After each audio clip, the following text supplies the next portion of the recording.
Halo, kami dari kelompok 7, koordinator 8, KKN BBM ke-64 Universitas Airlangga. Pada kesempatan kali ini, kami akan menjelaskan mengenai pembuangan, pengelolaan, dan pemilahan sampah.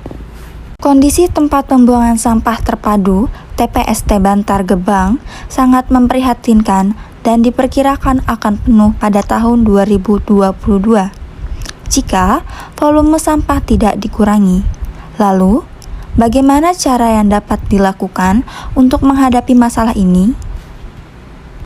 Dari kecil, pasti kita sudah familiar dengan slogan "buanglah sampah pada tempatnya". Tapi, apakah cara membuang sampah kita sudah benar? Sampah dibagi ke dalam dua jenis, yaitu sampah berdasarkan sumbernya dan sampah berdasarkan sifatnya. Sampah berdasarkan sumbernya dibagi ke dalam 3 kelompok, yaitu pertama, sampah alam, yang terdiri dari sampah yang dihasilkan dari kejadian bencana alam. Kedua, sampah konsumsi, yaitu sampah yang dihasilkan karena proses konsumsi manusia sehari-hari.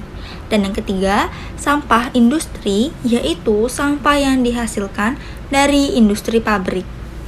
Kemudian, sampah berdasarkan sifatnya terbagi menjadi 3 kelompok, yaitu pertama, sampah organik, yaitu sampah yang berasal dari tumbuh-tumbuhan dan hewan. Misalnya, sisa makanan, daun, ranting, daging, dan lain sebagainya. Kedua, sampah anorganik, yaitu sampah yang dapat didaur ulang seperti plastik, styrofoam, kaca, dan lain sebagainya. Dan yang terakhir adalah sampah B3, yaitu sampah yang terdiri dari bahan-bahan berbahaya. Contohnya, peralatan elektronik bekas, pecahan kaca, obat-obatan, masker medis, dan lain sebagainya.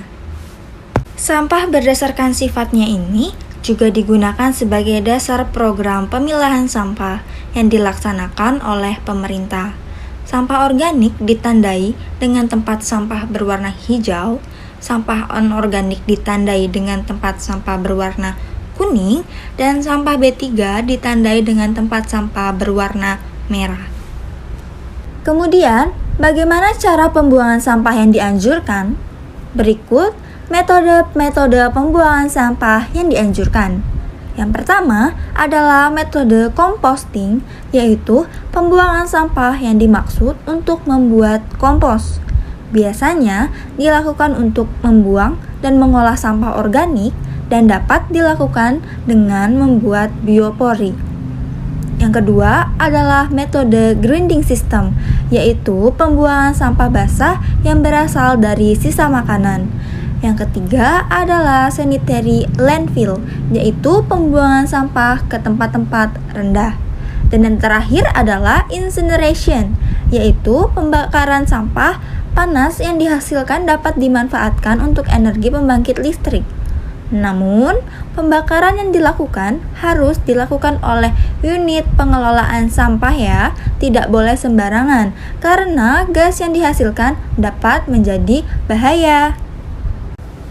Selanjutnya, bagaimana cara mengurangi volume sampah agar tidak terjadi penumpukan dengan 6R? R yang pertama adalah reduce, yaitu mengurangi penggunaan barang sekali pakai. Kedua, reuse, yaitu menggunakan kembali peralatan yang masih layak pakai. Ketiga, recycle, untuk mendaur ulang sampah. Keempat, refuse, untuk mengurangi penggunaan barang sekali pakai dengan cara menolaknya. Yang kelima adalah remove, untuk membuang sampah di lingkungan sekitar dengan cara yang benar. Dan yang terakhir adalah rally, yaitu sebuah gerakan untuk mempromosikan gerakan ramah lingkungan. Sekian yang dapat kami sampaikan, semoga bermanfaat. Dan mari usaha bersama mengurangi sampah demi mewujudkan tujuan ke-11 dari pembangunan berkelanjutan, yaitu kota dan komunitas berkelanjutan.